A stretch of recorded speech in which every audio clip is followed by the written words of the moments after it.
На сцене артисты Казанского театра кукол «Экият». Для малышей они привезли уже популярную постановку «Приключения пингвиненка Пинка». Премьера состоялась в 2020 году. До сих пор путешествия и забавные истории главного героя малыши ждут с нетерпением. Это новый опыт и для нас как актеров, и для нас как режиссеров, для будущих постановок. У нас есть еще в планах новые постановки для маленького зрителя.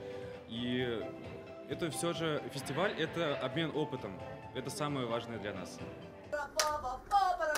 Актеры Набережно-Челнинского театра кукол выступили с постановкой «Снег идет». Спектакль учит малышей доброте и помогает верить в чудеса. За каждым выступлением наблюдают эксперты из Казани и Москвы. Они говорят, завоевать сердце юного зрителя сложнее, чем взрослого. Сегодня актерам это удалось. За полчаса, что идет представление. Дети активно реагировали на главных героев. Кто-то повторял за актерами звуки природы, кто-то заливался смехом.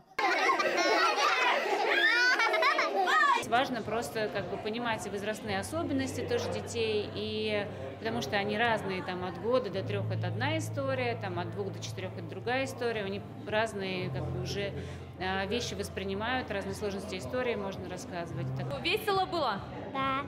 Что понравилось? Как черепашка плавала в аквариуме.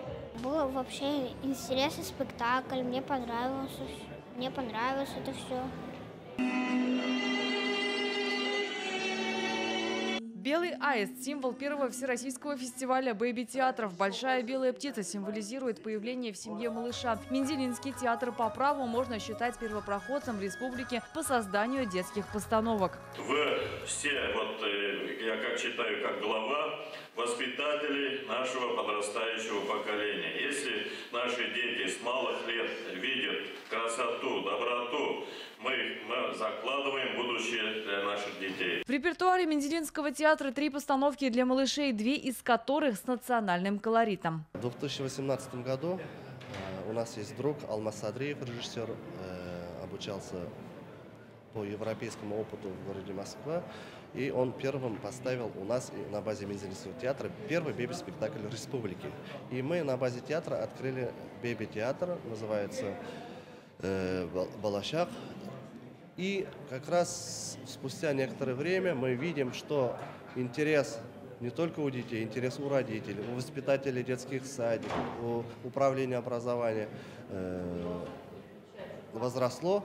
В рамках фестиваля билеты на спектакли могли купить все желающие. Бесплатный вход для детей мобилизованных. Артисты будут выступать для малышей 3 дня. За это время покажут 9 театральных постановок. И уже сейчас участники масштабного форума надеются, у Всероссийского бэби-фестиваля будет продолжение. И новые встречи с маленькими зрителями впереди.